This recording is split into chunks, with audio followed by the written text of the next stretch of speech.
कैसबट नाम है मेरा बेकरी का दुकान है रहमान बेकरी।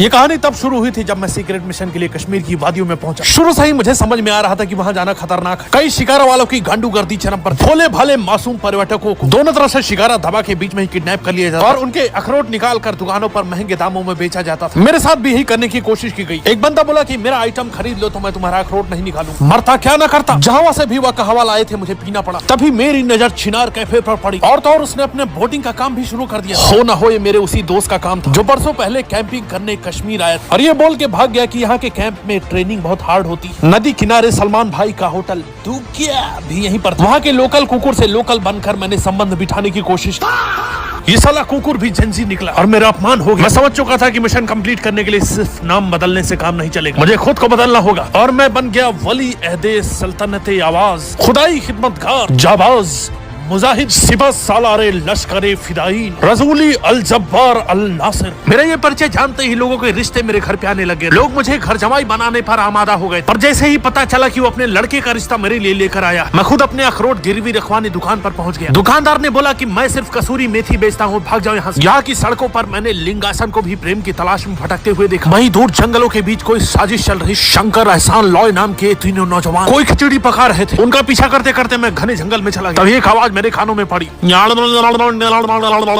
शायद ये भालू तमिलनाडु से आए थे और मुझे देखकर भयानक इशारे कर रहे थे। मैंने बोला मिशन विशन अपनी जगह होता रहेगा। मैं निकल भागा और जंगल की बात जंगल में ही रह गई।